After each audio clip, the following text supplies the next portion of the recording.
اور آپ دیکھیں کہ آج 18 رمضان 17 رمضان 2 ہجری جنگ بدر، ایسی جنگ جس کی کوئی مثال تاریخ نہیں ہے، کوئی مثال ہی نہیں دے سکتا کہ اللہ کے حبیب نے ہجرت کی، اس کے بعد میں یہ کفار مکہ نے اپنی یعنی پھر وہی ظلمت کی پالسی اختیار رکھی، مسلمانوں کو لوٹا گیا، ان پر ظلم کیا گیا۔ قرآن یوم الفرقان اس نام سے جانا گیا۔ یہ سمجھتے تھے کہ بھئی یہ مسلمان لڑ نہیں سکتے، یہ جھگڑ نہیں سکتے۔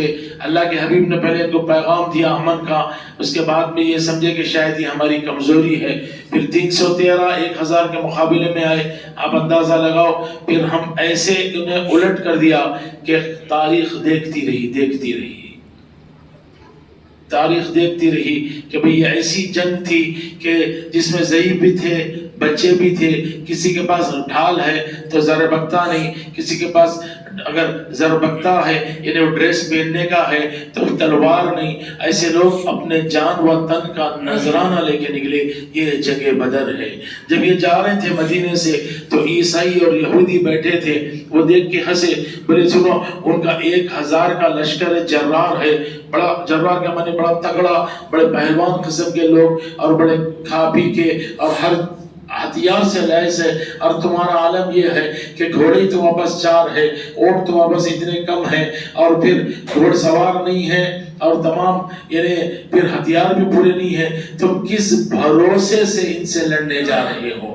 تمہارا بھروسہ کون ہے؟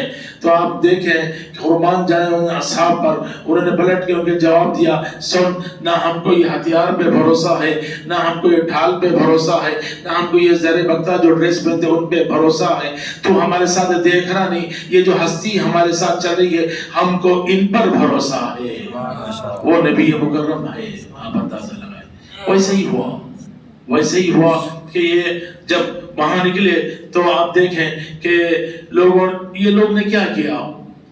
ابو جہل نے کیا کیا؟ ایک پہاڑ پر اپنے آدمی کو چڑھا کے بولا سنو ہمارے پاس لات ہے، ہمارے پاس منات ہے، ہمارے پاس ان کے جتنے معبود تھے 360 معبود ہے، تمہارے پاس ایک معبود ہے، کیا تم ہم سے لڑ سکتے؟ اللہ کے حبیب کے یعنی گوشے گوار میں یہ بات گئی، آپ نے یہ سنا، آپ نے مولا کائنات علی پہاڑ پہ چڑھ جا اور ان سے کہہ دے کہ ہمارے پاس ہمارا مولا اللہ ہے اور تمہارا مولا کوئی نہیں ہے۔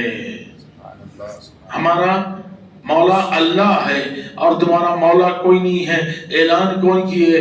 یہ مولا کائنات نے کیا، اللہ مولانا ولا مولانا، یعنی اب اعلان یہ ہوا کہ ہمارا مولا اللہ ہے اور تمہارا کوئی مولا نہیں ہے۔ یہی بات آپ دیکھیں کہ پھر جب بات آئی کہ حجۃ الوداع کی تو پھر غدیر کا میدان آیا، اور اس سے کیا ثابت ہوا کہ اللہ جس کا مولا ہو پھر اس کا مولا نبی بھی ہوتے، علی بھی ہوتے۔ یہ اعلان تھا، اللہ مولانا یعنی اللہ ہمارا مولا ہے اور تمہارا کوئی مولا نہیں ہے۔ نبی نے اعلان فرمایا مولا سے۔ یہی بات صادر آ گئی جب نبی نے حج کیا اور جب آپ لوٹ رہے تھے تب کہا من کنت مولا فاز حازہ علی مولا، میں جس کا مولا یہ علی اس کا مولا۔ مولا کے معنی کیا ہے آپ دیکھیں، پہلے اگر علی سمجھنا ہے تو مولا سمجھنا پڑے گا کہ اب قرآن کریم میں ہے کہ آپ دیکھیں مشہور و معروف آیات مبارکہ ہے کہ نعم المولا و نعم الوکیل، نعم المولا و نعم النصیر، حسب اللہ و نعم الوکیل، نعم المولا و نعم النصیر۔ حسب اللہ بھی ہے، حسب اللہ بھی ہے، تو معلوم یہ ہوا کہ مولا اللہ بھی ہے۔ اور نبی نے جب ہم کو قرآن دی ہم نے قرآن لے لی، نبی نے رمضان دیا ہم نے لے لیا، نبی نے 5 وقت کی نماز دی ہم نے لے لی، نبی نے زکوٰۃ دیا ہم نے لے لیا، نبی نے روزہ دیا ہم نے لے لیا۔ نبی نے ایک اور چیز بھی دی، وہ ہے مولا کائنات علی مرتضیٰ۔ اور پھر آپ دیکھیں یہ وہ حدیث مبارکہ ہے، آج ہر مکتب فکر کا آدمی کو بولنا پڑا نہیں علی مولا ہمارے بھی ہے، اس لیے کہ نبی نے فرمایا کوئی ایک راوی نہیں ہے، ایک دو راوی نہیں ہے، 10 راوی نہیں ہے. آپ دیکھیں 80,000 کا مجموعہ کم و بیش، 90,000 کا مجموعہ کم و بیش اصحاب کا. پھر نبی نے کیا کیا، غدیر کے مقام پہ جب کھڑے ہوئے تو بولے جو ہم سے بچھڑ چکے ان کو بھی بلا لاؤ. اور پھر آپ نے اعلان کیا، علی کو اپنے ہاتھ سے ان کا ہاتھ بلند کر کے فرمایا من کنت مولا فاز حاذا علی مولا، میں جس کا مولا یہ علی اس کا مولا. بھئی آج پریشان ہے امت، انہیں سمجھتے کہ بھئی علی جو ہے سو کسی ایک خاص طبقے کے ہے، کسی ایک خاص مسلک کے ہے. میں آپ کو بتا دوں علی نبی کے ہیں اور نبی علی کے ہیں. بتا دیا مولا کائنات نے کہ ہر نبی کی آواز پہ لبیک دے کے بتا دیا یا رسول اللہ میری زندگی ہے تو آپ سے ہے، اور میں آپ کا حکم میرے لیے ہر حال میں، یعنی کیسا ہے کہ آپ آواز دے میں موجود ہوں. وہی ہوا کہ خیبر کی بات آئی تو علی نبی نے آواز دی، علی آ گئے. اور پھر یہ جنگ بدر ہوئی. اب اندازہ لگاؤ کہ ان کے تقریباً 18 سردار کو وصل جہنم علی نے کیا. وہ لوگ نے ایک نافل پہلوان کو لایا تھا، ایک پہلوان تھا اس میں، اور وہ پہلوان کیا کیا، کرائے کا تھا. ان کو بتایا کہ ایک ہی چیز ہے کہ علی پہ نظر رکھنا، اور انہوں نے وہ ختم تو ہم سب جیت گئے. تو آپ دیکھیں کہ وہ ختم ہو گیا. نبی دعا فرما رہے تھے کہ اللہ یہ نفل کے اس سے ہمارے کو بچا لے، اس کے شر سے اسے زیر کر دے. اور علی ایک ایک ان کے سردار کو عتبہ شیبہ تمام جو تھے ان کو وسلم جہنم کرتے اور آتے.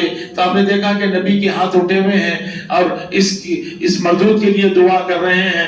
تو آپ پھر گئے واپس آئے، کہا یا رسول اللہ کہ بھئی آپ کو یہ بات بتا دو کہ یہ جو نوفل جو پہلوان ہے اس کو میں نے جہنم رسید کر دیا. آپ کی عمر مبارک صرف 21 سال تھی، کوئی تاب لا نہیں سکتے تھے. آپ اندازہ لگاؤ کہ عمر، طاقت، یہ ہتھیار، یہ تمام اپنی جگہ ہے، لیکن محبت رسول اپنی جگہ ہے. جس کے پاس نبی کے لیے نبی کی ایسی محبت ہو، اپنا ہتھیار، ابھی بتایا میں نے آپ کہ صحابہ کرام نے کہا کہ بھئی تمہارے پاس ان کے پاس سب کچھ ہے پر ان کے پاس محمد نہیں ہے صلی اللہ علیہ وسلم. جس کے پاس نبی ہو، اللہ کی عزت کی قسم، نہ وہ ہار سکتا، نہ وہ ہارنے والا ہوتا، نہ وہ جہنم میں جاتا، نہ آپ اندازہ لگاؤ نہ وہ دنیا میں مایوس ہوتا، نہ آخرت میں مایوس ہوتا. اس کی زندگی میں صرف کامیابی مل جاتی. یہ بتا دیا مولا کائنات نے. آپ کی ولادت کعبہ مکرمہ کے اندر ہوئی، کعبہ مکرمہ کے اندر ہوئی. آپ دیکھیں کہ میں نے قرآن کریم کی آیت مبارکہ پڑھی، اور وہ بھی اسی مشہور و معروف سورہ فاتحہ کی کہ اهدنا الصراط المستقیم صراط الذین انعمت علیہم غیر المغضوب علیہم ولا الضالین. اب اس کے بعد نماز نہیں ہوتی. بڑا سا بڑا ولی ہو، بڑا سا بڑا حافظ ہو، کعبے کا امام ہو، مدینے کا امام ہو، یا یعنی مصر کے کوئی بڑا مفتی ہو، وہ اللہ اکبر یاسین والقرآن الحکیم نہیں. الحمدللہ رب العالمین الرحمن الرحیم مالک یوم الدین ایاک نعبد و ایاک نستعین اهدنا الصراط المستقیم صراط الذین انعمت علیہم غیر المغضوب علیہم ولا الضالین. یہ جب تک نہیں پڑھے یہ نماز ہوتی نہیں، اور نماز کے لیے اصل بنا دیا اللہ نے امت محمدیہ کے لیے. کیا راستہ ہوگا؟ 17 رکعت نماز فرض ہے، 17 مرتبہ تو پڑھنا ہی ہے نماز میں. تو آپ اندازہ لگاؤ کہ ایسا کیوں نہیں کر لیتے کہ اس کو اپنا وظیفہ بنا لے، اور یہ روزانہ ہر دن 41 مرتبہ پڑھ لے. کامیابی، صحت میں کامیابی، تمام میں کامیابی. آپ اندازہ لگاؤ کامیابی کا زینہ ہے یہ اگر یہ پڑھ لے. آپ دیکھیں کہ اب یہ کیا معنی ہے کہ عید نصرہ، کہ اللہ نے جب ابلیس کو ہکال دیا، ابلیس وہ تھا جو عزازیل تھا، جیسے جبرائیل ہے ویسے فرشتوں کو یعنی کیا کرنے والا، درس دینے والا. اس کو جب دھتکار دیا، جب وہ ابلیس بنا تو اس نے کہا کہ اے اللہ مجھے 5 چیز دے. میں تیری عبادت کی، چپے چپے پہ میرے سجدے ہیں، زمین کے عرش پہ، تمام پہ اللہ کے ساتھ عرش پہ رہنے والا، اللہ کا دیدار کرنے والا، آپ دیکھیں، اور فرشتوں کو درس دینے والا، چھوٹا بھی نہیں، فرشتوں کو درس دینے والا، اتنا بڑا آپ اندازہ لگاؤ۔ وجہ کیا تھی کہ یہ ابلیس ہو گیا۔ بڑا چیپٹر ہے، وقت تو ہے نہیں، ایک 10 منٹ ہے، اس میں ختم ہی کر دوں کہ اب اس کے متعلق میں آپ کو نہیں بتا سکتا کہ کتنی بڑی تفصیل ہے کہ وجہ کیا تھی۔ وجہ یہ تھی کہ اللہ کا پہلا نبی آدم علیہ السلام، ان کی شان میں گستاخی کیا کہ بولے میں آگ کا بنا اور یہ مٹی کے بنے، اور میں ان کی تعظیم نہیں کر سکتا اور ان کو سجدہ نہیں کر سکتا۔ اللہ نے کہا وَاسْتَكْبَرَ وَكَانَ مِنَ الْكَافِرِينَ، تو نے تکبر کیا اور کافروں میں سے ہو گیا۔ تو آپ دیکھیں کہ تکبر کافر بنا دیتا، کسی بت کے پاس ٹھہرنے سے کافر ہوتا نہیں۔ کائنات کا پہلا نبی، کائنات کا پہلا کافر، قرآن اٹھا کے دیکھ لیجئے، پہلا نبی اور یہ پہلا کافر اس لیے قرار دیا کہ وہ تکبر کیا اور نبی کی شان میں گستاخی کیا۔ قیامت تک جو نبی کی شان میں گستاخی کریں گے اور تکبر کریں گے وہ بھی اسی کے ساتھ رہیں گے۔ اور اس نے کیا کیا؟ اللہ سے مہلت مانگی، اللہ سن، میں ان کے خون میں رہوں، مجھے اجازت دے، میں نے تیری عبادت کی اور میں ان کے دل میں قیام کروں، اجازت دے، آخری وقت ان کو بھٹکانے کے لیے آ جاؤں، اجازت دے، میں صراط مستقیم پہ کھڑے رہوں، اجازت دے، اور میں ان کو کلمے سے روک دوں، پڑھنے سے، اجازت دے۔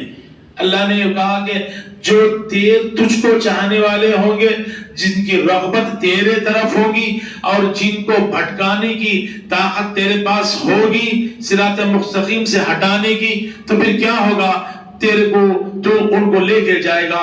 جو میرے بندے ہوں گے، جو صراط مستقیم پہ کھڑے ہوں گے، اور جو آپ دیکھیں کہ جو مجھ پہ بھروسہ کریں گے اور جو مجھ سے محبت کریں گے، وہ کبھی تیرے ساتھ نہیں جائیں گے، تو نہیں بھٹکا سکے گا۔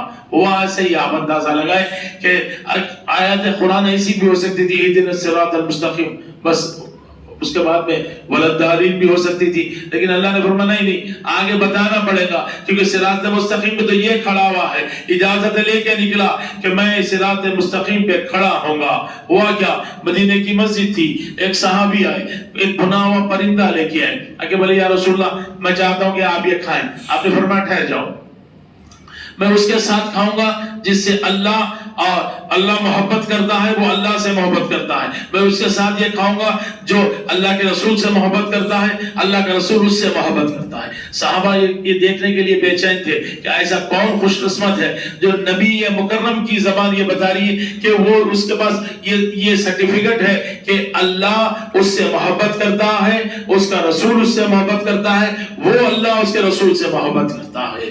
یہ دیکھنے کے لیے بیٹھے تھے کہ صحابی آتے گئے، نبی نے کسی کو بلایا نہیں۔ پھر آپ دیکھیں بخاری، مسلم، ترمذی تمام کے حدیث ہوگا، مولا کائنات تشریف لائے، جیسے ہی آپ تشریف لائے رسول اللہ نے فرمایا کہ سنو، یہ وہ ہے کہ جس سے اللہ اس کا رسول محبت کرتا ہے، اور پھر یہ اللہ اس کے رسول سے محبت کرتا ہے۔ اور پھر آپ نے فرمایا، اب لوگ حیرت سے دیکھنے لگے، پھر آپ نے فرمایا ھذا صراط المستقیم، یہ ہے صراط مستقیم۔ پھر آپ نے فرمایا مولا کائنات کے لیے بڑی عجیب بات ہے، آپ اندازہ لگاؤ، حق اور ناحق ایک جگہ نہیں ہو سکتا۔ آپ اندازہ لگاؤ، حق حق ہوتا اور حق کے مقابلے میں آنے والا باطل ہوتا، حق کے مقابلے میں حق کبھی نہیں آتا، کبھی ہوتا ہی نہیں، سچا سچے سے لڑتا ہی نہیں، سچے سے لڑنے والا ہی جھوٹا ہوتا۔ آپ دیکھیں کہ نبی مکرم نے اعلان فرمایا، علی جس نے تجھ سے جنگ کی اس نے مجھ سے جنگ کی، جس نے تجھ کو گالی دی اس نے مجھ کو گالی دی، جس نے تجھ کو تکلیف پہنچائی اس نے مجھ کو تکلیف پہنچائی، جس نے تجھ کو ناراض کیا اس نے مجھ کو ناراض کیا، جس نے تجھ کو گالی دی اس نے مجھ کو گالی دی۔ اب اندازہ لگاؤ، اب مولا کائنات کے بارے میں جو لوگ زبان درازی کرتے، تو اب اندازہ لگاؤ ان کا ٹھکانہ کیا ہے، ان کا ٹھکانہ کیا ہے۔ اللہ عقل اور فہم دے دے، عقل اور فہم دے دے کہ بھئی کیا عقل اور فہم ہے کہ بھئی عربی آنے سے کوئی، آپ اندازہ لگاؤ، اللہ کا برگزیدہ بندہ نہیں ہو جاتا، نہیں ہو جاتا. اور قیام کرنے سے، مکے میں قیام کرنے سے کوئی اللہ کا برگزیدہ بندہ نہیں بن جاتا. وہاں کا امام ہونے سے کوئی اللہ کا برگزیدہ بندہ نہیں بن جاتا. اس لیے کہ آپ دیکھیں اللہ اس کی رسول کی محبت ہونا چاہیے. اگر محبت ہے تو پھر وہ اللہ کا محبوب ترین بندہ ہے. عبداللہ بن مسعود رضی اللہ تعالیٰ، آپ نے فرمایا کہ میں نے اپنی کانوں سے سنا کہ اللہ کے حبیب نے ارشاد فرمایا کہ کوئی آدمی کعبے میں، حتیم میں قیام کرے، رات میں، دن میں جہاد کرے، وہیں رہے اور وہیں قیام کرے، اور پھر اس کی موت ایسی آئے کہ اس کے دل میں اللہ کے رسول کی اہل بیت سے بغض رکھے، عداوت نہیں، نفرت نہیں، بغض بہت بڑی چیز ہوتی ہے، ابھی بتا بھی دیتا ہوں. بغض رکھے. وہ کون کیسا مرا؟ وہ کافر مرا. اللہ اکبر، کافر مرا. نہ حتیم کا کام دے رہا، نہ حجر اسود کام دے رہا، نہ نماز کام دے رہی، نہ حج بیت یعنی کعبۃ اللہ کام دے رہا، کوئی چیز نہیں. یہ وہ چیز ہے کہ یہ کرتا کیا؟ اس لیے اس نے کہا کہ میں صراط مستقیم پر کھڑا رہوں گا. اب آپ دیکھیں کہ حضرت ابو بکر رضی اللہ تعالیٰ حضرت عائشہ رضی اللہ عنہ کے حجرے میں آئے اپنی بیٹی سے ملنے. تو ہوا کیا کہ آپ نے اتنے میں مولا کائنات تشریف لائے علی مرتضیٰ علیہ السلام. تو آپ نے کیا کیا؟ اپنے بیٹی سے گفتگو کرنا چھوڑ دیا اور مسلسل دیکھتے رہے حضرت علی کرم اللہ وجہ الکریم کو. تو آخر میں آپ بیٹی تھے، آپ سے رہا نہ گیا. آپ نے کہا بعد میں کہ بابا کیا بات ہے، ملنے میرے سے آئے تھے، لیکن جیسے علی اندر آئے اس کے بعد میں آپ گفتگو ختم کر دیے، صرف آپ دیکھ رہے تھے مولا کائنات کو، یعنی آپ علی کو دیکھ رہے تھے. کیا بات ہے؟ تو حضرت ابو بکر رضی اللہ عنہ نے کہا کہ بیٹی سن لو، میں نے اپنے کانوں سے سنا کہ نبی مکرم کی زبان مبارک تھی، آپ نے فرمایا سنو یہ علی ہے، اس کو دیکھنا بھی عبادت ہے. تو بولے کہ یہ کیسے ہو جائے کہ میرے سامنے عبادت کا موقع ہو اور میں موقع وہ گوا دوں، علی میرے سامنے ہو اور میں اسے چھوڑ دوں اور دوسری جگہ دیکھوں. آپ دیکھیں یہ ہے فضیلت. اور آپ دیکھنا کہ بھئی کیا بات ہے کہ آج علی ہضم نہیں ہوتا لوگوں کو، علی ذہنوں میں آ نہیں سکتا، آتا نہیں. وجہ یہ ہے کہ یہ عبادت سے روکنا شیطان کا کام ہے، یہ چھوڑتا نہیں، قیامت تک روکے گا. عبادت سے روکے گا مطلب کیا ہے کہ آپ دیکھیں یہ علی کی تعریف سے روکے گا، علی کے ذکر سے روکے گا، علی کے فضائل سے روکے گا. میں نے بتایا تھا آپ کو. آپ حضرات سے گزارش ذرا سامنے آ جائیں اور وہ دروازہ بھی بند کر دیں تاکہ جو ہے سو یہ ٹھنڈک رہے، گرمی نہ آئے. ایک مرتبہ آواز سے بلند درود شریف پر نظرانہ پیش کریں. تو آپ دیکھیں